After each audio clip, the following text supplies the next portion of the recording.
Support for the podcast comes from Pediatric Psychology Center of Chester County. At their locations in Exton and Downingtown, Pennsylvania, they offer assessment and therapy for neurotypical and neurodivergent children, teens, young adults, and their family members. They believe that finding a perfect fit between client and clinician is of utmost importance and will work to make sure that you are expertly matched, even if that means connecting you with another office. Learn more at chesterpsychology.com. Hello, and welcome back to Parenting Stuff I Wish I Knew Sooner and Want You to Know Now. I'm your host, Erica Desper, founder of the Center for Confident Parenting and a mom who just needs to learn everything the hard way. My guest today is Nicole Didizian, who happens to be a good friend of mine, but is here mainly because she is a labor and delivery, and newborn and postpartum nurse with over a decade of experience. Nicole identified a need in the community for a more family-focused approach to welcoming a new baby into the world and founded Mainline Family Education in 2019. Located in Devon, Pennsylvania, she and her team offer intimate, in-person, virtual, and on-demand classes. And her mission is to help families feel supported on their journey through pregnancy, early parenthood, and beyond. Nicole's also mom to 2 school-aged children. Thank you for making time to be with us today. Thanks for having me. Always love it. So I know you quite well, but tell our listeners a little bit about yourself, your family, and what was this need that you saw that you're trying to fill? Sure. So I was a labor and delivery nurse for many, many years. And I knew even before then, actually, back in nursing school, that maternity nursing was my calling. It was my favorite part of the hospital to be in. I just never could imagine caring for any other population. So when I was working in the hospital setting, my favorite thing to do was really to sit with families and teach them all of the things that, were kind of coming down the pike, whether it was, in their labor, during their labor process, when they delivered, how to care for their bodies after delivery, what to expect from a newborn when they brought that baby home. And I found that there was a shift as medicine was changing in the last 10 plus years, to that time that I was able to sit with those families. And I was feeling like they needed more time. I knew they needed more time with their nurses, with their physicians. I'm with sure they agreed. medical experts, right. And I was seeing like their anxiety just go way up, understandably so. So I decided that I would leave a job that I absolutely adored and start this company. And I just felt like I could make a bigger impact, build out a team of experts, and be accessible to families throughout the entire parenthood timeline, right? Not just pregnancy, but even afterwards. And it's just been such a gift and a joy to be able to fill that niche. That's awesome. So this is our first episode that touches on pregnancy, delivery, that initial period after baby's arrival. Most of what we've been talking about are for the older kiddos. So I really want to pick your brain for gems that expecting parents and brand new parents need to know. It's clearly one of those things that you can't be fully prepared for it, no matter what anyone tells you, until you're in it, experiencing it.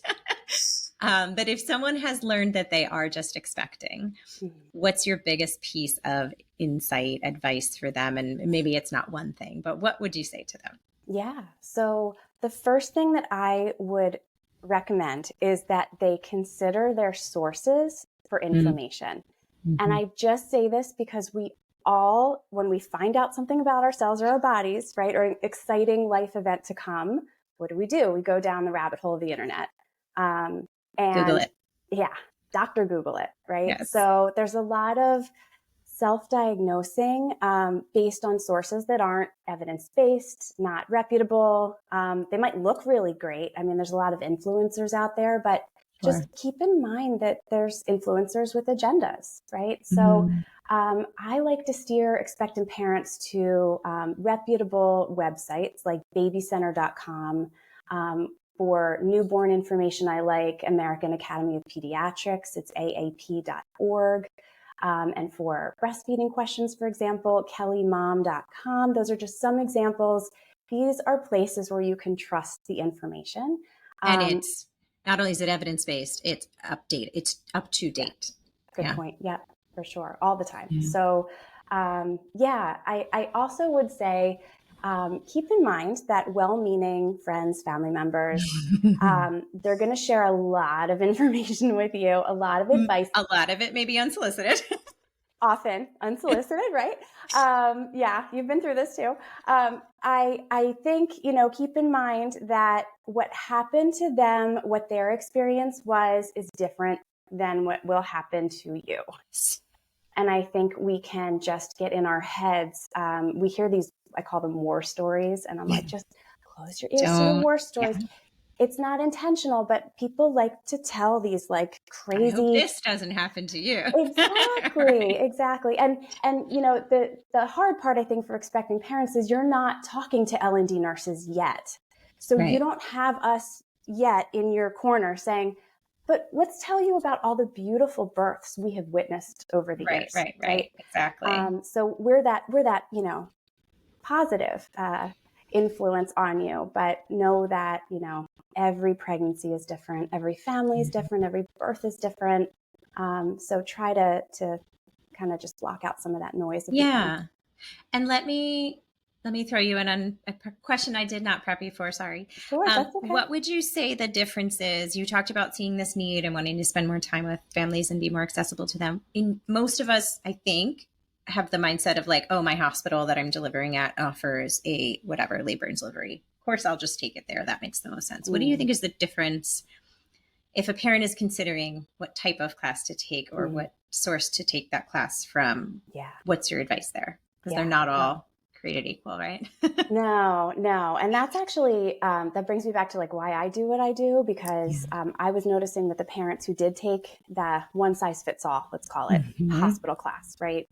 Usually a webinar right now, there's not a lot in person anymore, but even when they Right. were in person, picture a large group of expectant parents in a lecture hall type setting, long-ish class, like mine was a full day.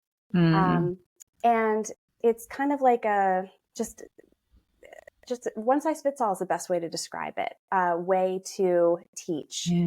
So what we do is we've created a course curriculum that is made by L&D nurses who are active now, who are delivering babies with OBs now. We've added things that are never included in a traditional hospital birth class. We've taken out things that, to be totally honest with you, like were outdated and not, always up to date.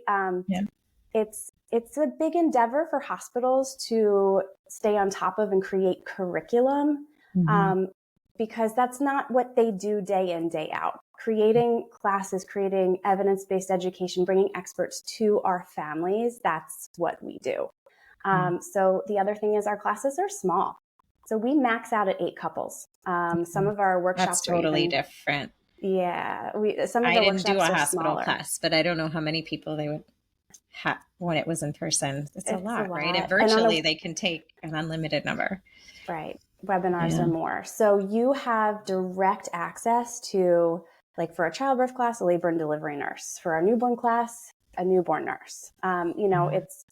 It's that one-on-one and it's personalized. So for couples, for example, who come to our classes, they might say, I know I'm going to need a C-section because my baby is breech. My baby, is feet down.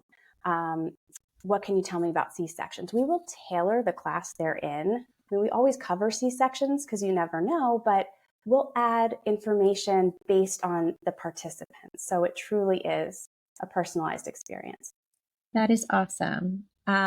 So, all right, let's say we get through finding out that we're expecting and taking our class, and now we come home with this new little bundle. I think every parent I've ever talked to has either a moment in their hospital or birthing center, or once they get home where they go, wait a minute, no one's going to check on us. No one's going to ask us if we know what we're doing. You're just going to let us take this little human being home.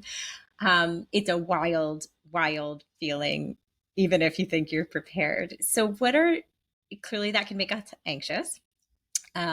Clearly, we don't know what we don't know until we come upon it. So, what are you seeing? It's been so long since I've been a new parent, almost 14 years, but you're working with people day in and day out. So, what are parents finding most challenging with respect to those first, days or weeks? Let's say the first month at home.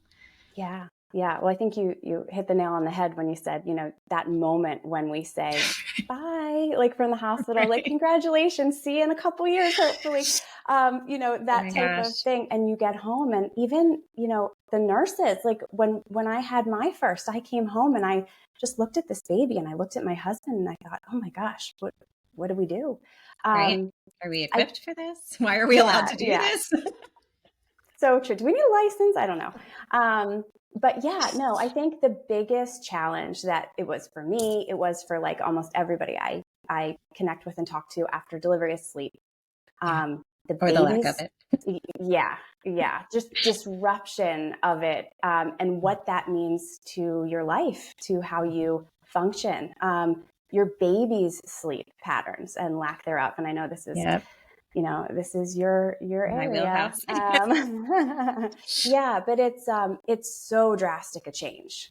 And it isn't something that is resolved right away. It's something that, there's definitely things you can do to tweak and fix and make it better. But again, every baby's different. And they're just, So they're brand new babies being brand new babies. There's just not a whole lot we can do to force it to be organized and predictable. It's more a matter of, and I'm sure this is what you tell your families, of like figuring out how to get at least the bare minimum of what you need to function every day until your baby does start to become more organized. And then making sure exactly. there's like no obstacles in the way of that natural sort of organization process. Yeah, Yeah. that's got to be a big one. Yeah, it is. And what we try to encourage parents to do, and again, because every family is different, like think about how friends probably who they can exist on this much sleep. But maybe you're like an 8 hour a night girl, right? Like I'm we a all I'm a 9 hour a night girl, so me this was really hard for me. me too. Me too. But for families who, let's say a mom is exclusively breastfeeding, right? Her ability to do what we like to call shift work. So that's like when, one parent takes a 4 hour or more stretch for a shift while the other parent sleeps. And I say 4 hours because I don't know what it is. Maybe you can tell me, Erica, but like in the adult brain, like there is something magic about Yes. 4 hours. Yes. Four Um, hours uninterrupted. mm-hmm. You won't be thrilled to be awake. You won't be perfectly functional, but you'll be at far lower risk for all the yucky things, particularly like triggering or exacerbating a postpartum mood issue, like being able to function, not resenting your child or your partner in that moment. Yes, that is the going advice, and I agree, is to try to find a way to get a 4 hour Yeah. uninterrupted block. And it's Obviously easier said crazy. than done. 3 and 3/4 hours, because I lived this, like this happened to me where Yeah. I heard the baby or my husband dropped something in the kitchen, or like I was woken up and I Yeah. didn't quite get I was close, right? Yeah. Super grateful for what I got. But man, it's not the same. It's And not. so Yeah. that shift work is going to be able to, be put into practice a little earlier for maybe mom is pumping earlier for some reason. Mhm. Maybe it's a formula fed baby, right? So again, when can you truly begin that shift work and get that solid 4 hours? Different for every family, but something to look forward to and to like hope for sooner rather than later if you can. Yeah, for sure. Um, and I always tell families, even if that isn't an option for whatever reason, what else can the partner do? You know, someone has to physically get out of bed, go get the baby, bring them to wherever we're going to feed them. And then once the feed is done, they may need to be changed or soothed or resettled or whatever. So maybe the partner can do that part. So there's just like a quicker back to sleep for mom. Mm-hmm. Even if it's as simple as like, this won't help your sleep, but let me make sure you have water, and where can I put pillows so that this feed can be, you can just relax and maybe Yeah, close your eyes. it's There are so true. definitely things that the other partner can do, assuming there is one. Um, yeah, it's tricky. And I think it helps to know it is temporary. It can feel endless when you're in it because you don't know where the that point is, but we do like, look, we came out of it. We survived. We sleep I'm a now. little worse for wear, but I did survive. Absolutely. Yeah. And I think, to your point about partner jobs, like I like to give partners jobs because oftentimes it's not obvious and partners want to help, but they Yes. also don't want to overstep or, Mm-hmm. and they can't read our minds. And I wish they could, but they Yeah. can't. So, keep in mind, mom is still healing no Yeah. matter how that baby came out. If she gave birth, she's healing. So while partner is going to get baby, like to your suggestion, mom needs to be doing a little self-care, right? She needs to be making sure she's okay because then she's going to be feeding and sitting in one place for a decent amount of time. So Yeah. Yeah. All right. So sleep is a major challenge. Are there other top challenges that parents are just freaked out about? What about safety? yeah, I think when you get a baby home, I have a lot of parents who will say to me, "I'm not going to sleep because I'm going to be too nervous to shut my eyes. I'm going to be staring at this child, right?" Constantly checking.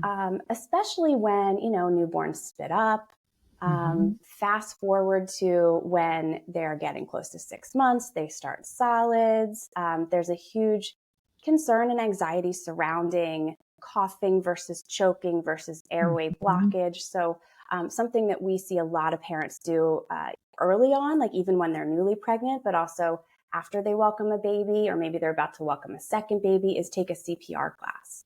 Mm-hmm. These classes, the chance that you're ever going to be using these Right. skills on your child is so low.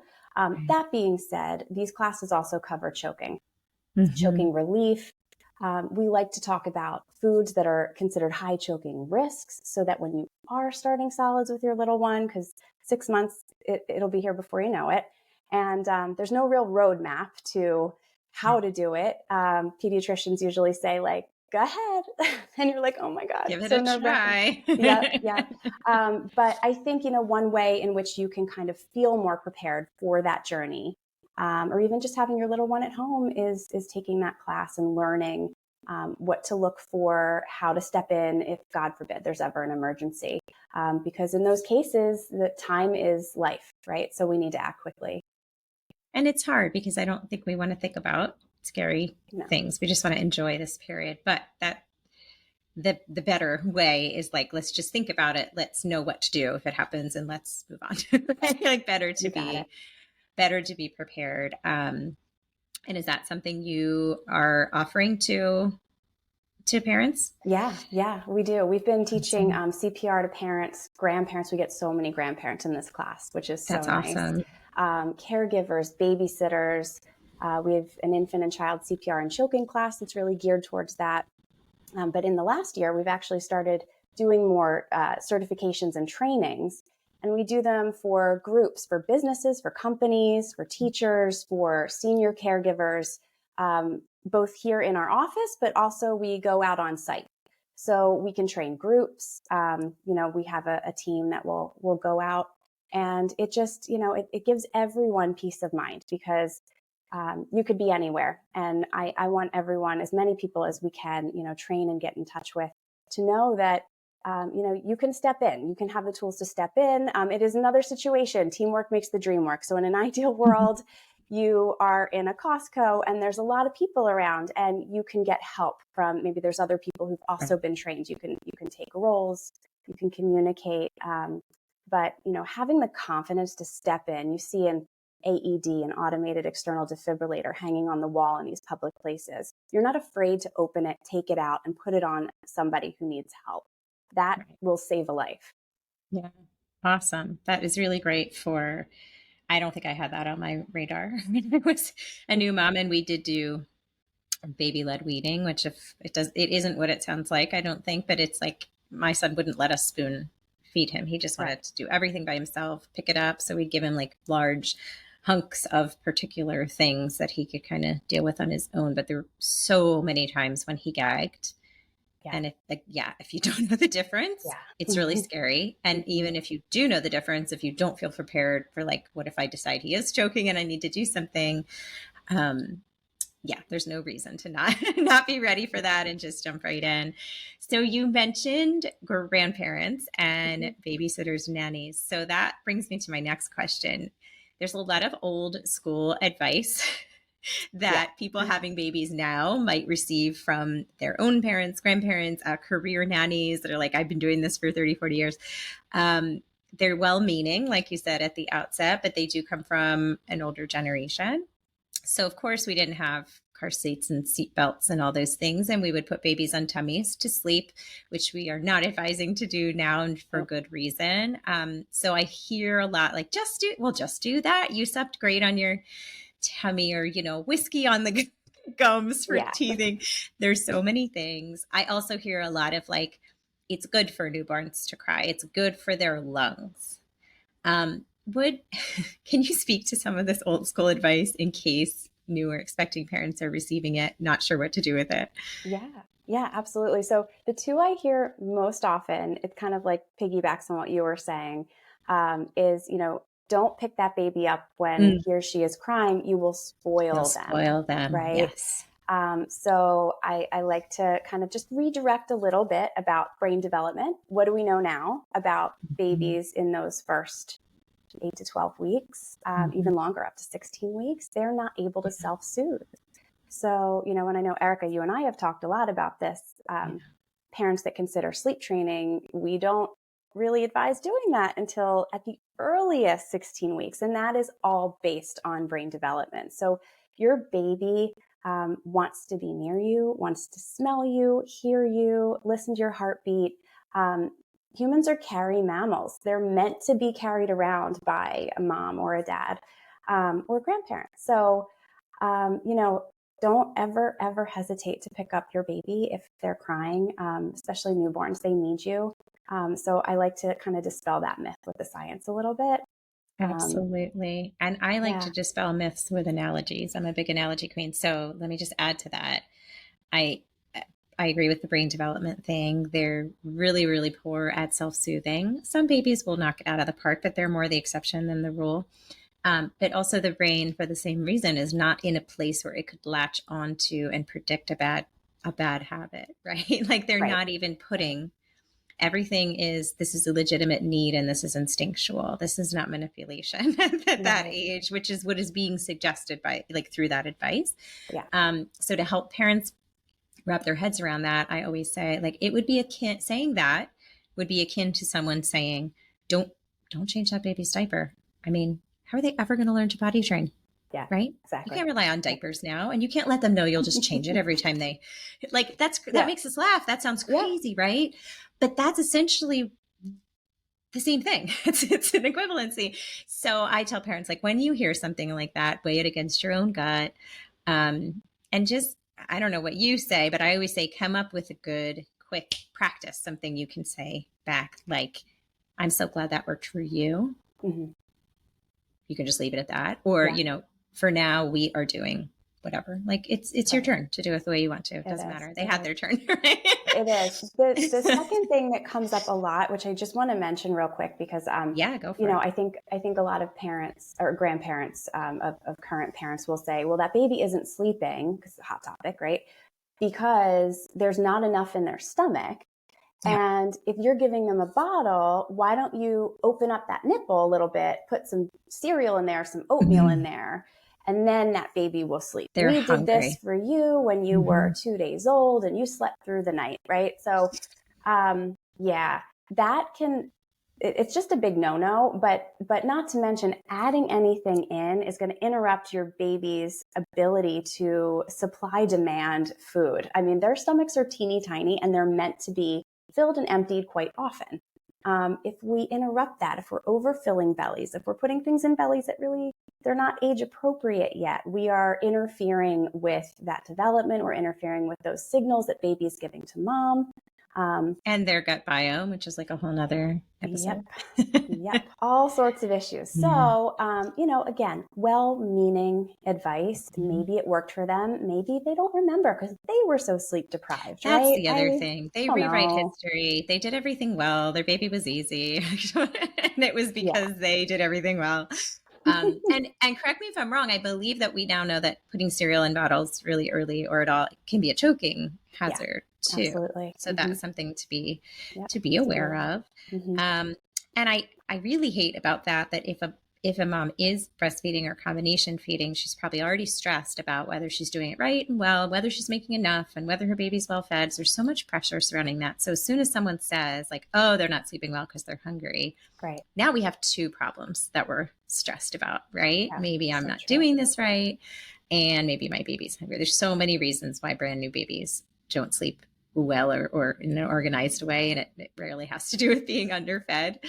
Um, yeah, very, very good point. And obviously, we don't have to go into it, but back to sleep. We're not putting babies on their Yeah. tummies until they can get themselves in that position.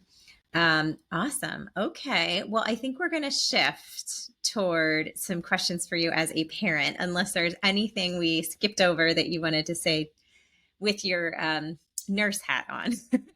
No, that's all right. I'll put my mom hat on. I'm All open to right. that. Nurse All hat right. off, mom hat on. Let's get personal. Okay. So, this all sounds awesome. You must have felt like just totally equipped and entirely confident when your first baby arrived, right? You were like, Yep, got yep. this. Hmm. Totally. Yeah, yeah, for sure. No. No. And I think I had even more self-doubt and anxiety about it because I'm like, I do this for a living. Like, I take care of newborns. What is my problem? But the reality is, when I looked back, I'm like, yeah, I take care of newborns till 3, maybe 4 days of life. Right. And then, for anyone who's listening who has had kiddos, you know how quickly these little people change. And, that entire journey from day 4 or so through, however old, it was all brand new for me. And Well, then you usually hand them back. I always hand them back until I couldn't, Always hand right? them Like, back. this is mine. Yeah. You're like, Yeah. wait, when is my shift done? Oh no, there is no, there's no Nope. shift. Nope. Nope. Yeah. Yeah. So So it was scary. daunting for sure. For sure. And it felt, I think the theme for me of my initial, postpartum days or weeks was really loneliness and isolation Mm-hmm. emotionally.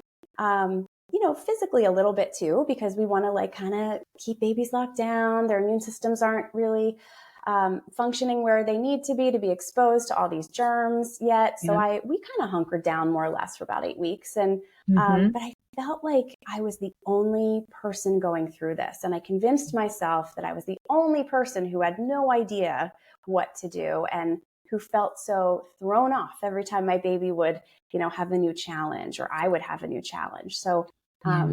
lack of I don't think I knew what connection. it was called then, but now I would call that imposter syndrome. Oh, Who am I 100%. Yeah. to be parenting this baby?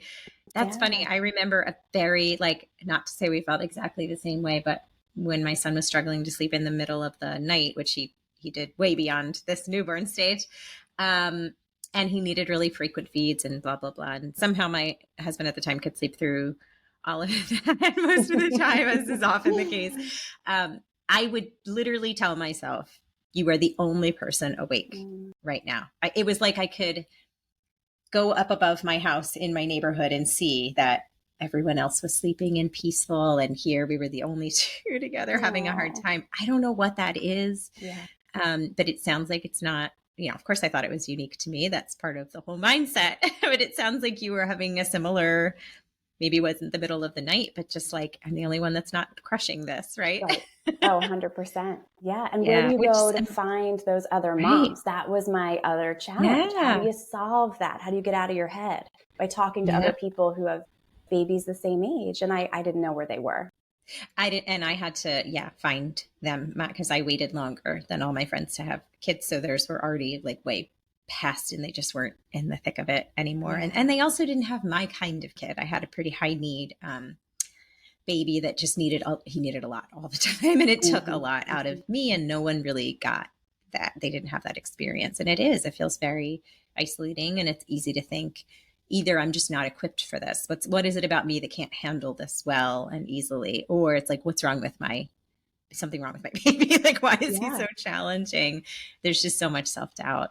Um, like you said, well, I'm sorry you went through that, but on one level, it's reassuring to know that even a labor and delivery and newborn care nurse felt a little inadequate, because we get in our own heads and it's hard. And I wonder if that's what motivated you. So you do something for new moms that is less about education and classes and more about just community and socializing. Do you want to mention that? Yeah. So we have a program where it's 5 consecutive weeks where we open our studio to moms, and we bring moms in with babies.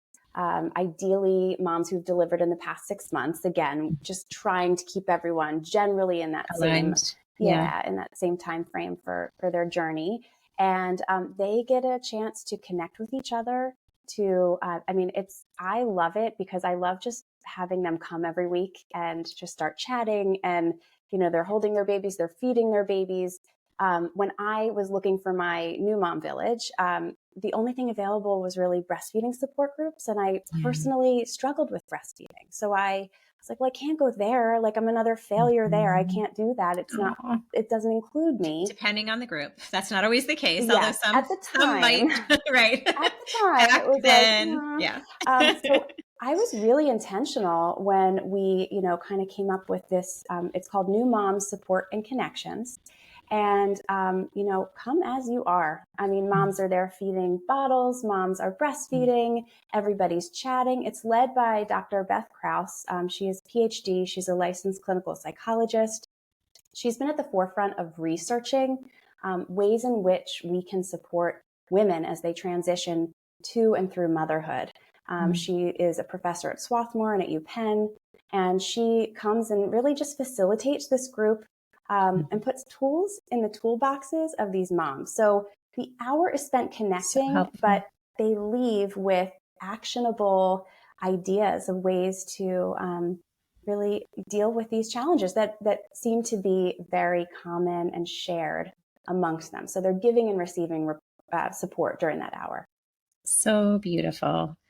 Okay, so it sounds like what was most challenging for you when you first made this huge transformation was the self-doubt, the lack of sleep, and the feeling of isolation. Mhm.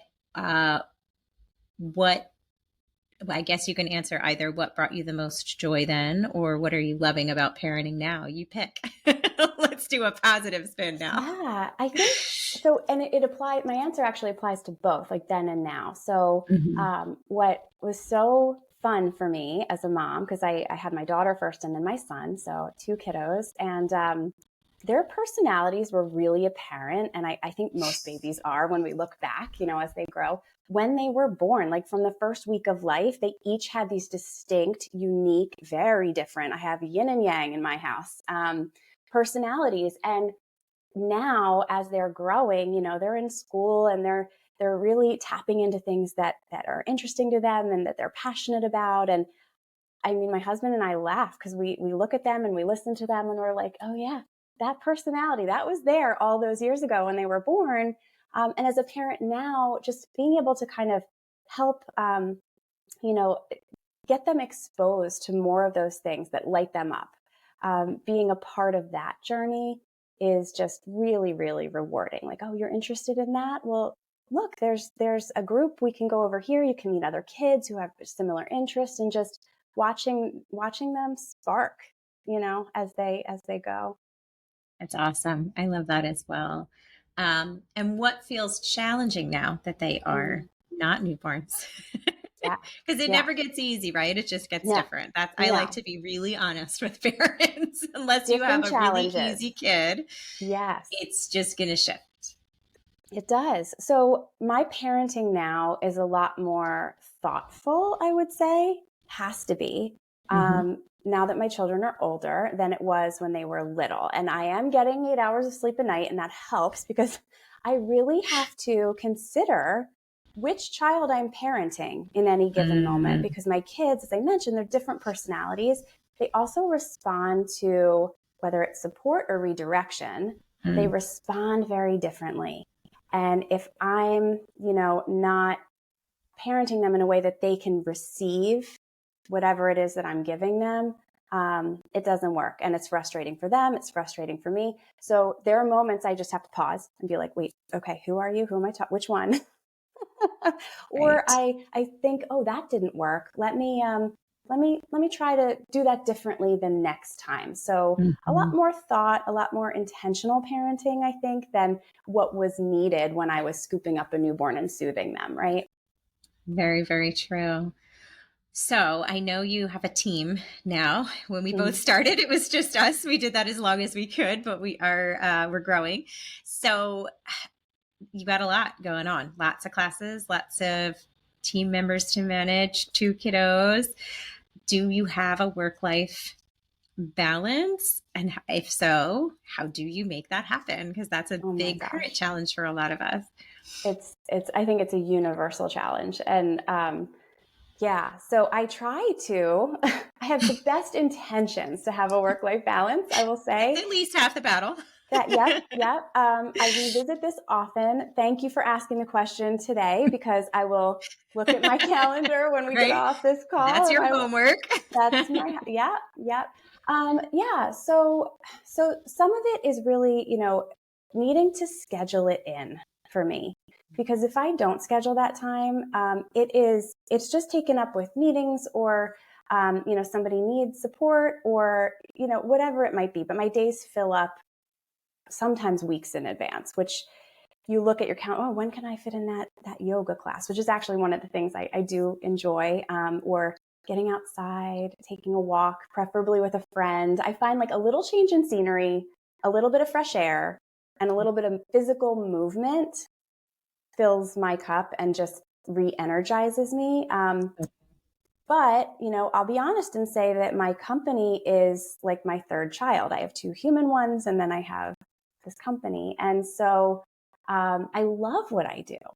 So it's also that makes it hard when you love what you do. You don't want to set aside Right. too much time away from it. But I will say, too, like organically, you're mentioning as our companies have grown, we are able to have our teammates support us in so many ways. So what I'm discovering now, which is so lovely, is I'm teaching less in terms of like evening classes where I used to be Mhm. teaching so much.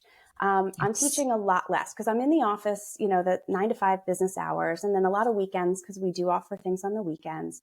But I have amazing, amazing instructors who are, medical professionals who are teaching these classes for me at night because now that my kids are older, that dinner time, like that's our connection time. So um, that's And all their my, activities. yes. So my work life balance is like trying as much as I can to make myself free so I can be home for my children at dinner time and be present for them. Yeah, I love that. And I love what you said about scheduling. That was a hard lesson. Well, all of this has been hard for me. That's why I'm doing this show. But the first hard step was giving myself permission, the awareness that I needed to fill my own cup. And as hard as that was for me, eventually if I didn't replenish myself, I couldn't give what I wanted to give because it feels selfish for some of us to Mhm. do the self-care or carve out time or whatever it is. So first it was just an awareness like, yeah, you can't be superwoman forever. And that's going to end real soon. You're burning out. And then the second thing was, permission to do it before it reached that point as just a Mhm. regular thing, like more of a proactive thing than I guess reactive is what I was doing at first.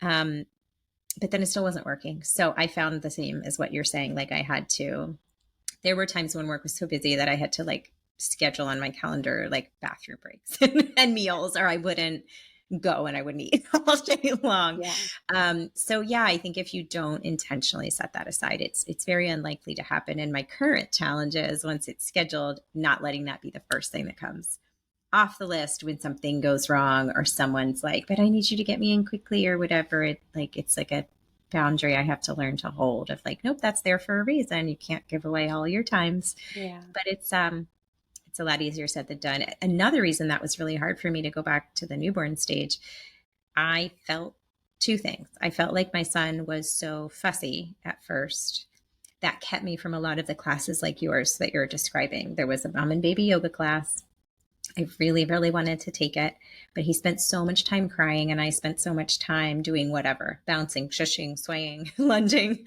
And I was like, this is going to just ruin the class for everybody else because no one else has a baby like this. And it's yoga. You got to be quiet, right? Of course, I was wrong about all of that. So I finally took him on the older side after I think he was 4 months.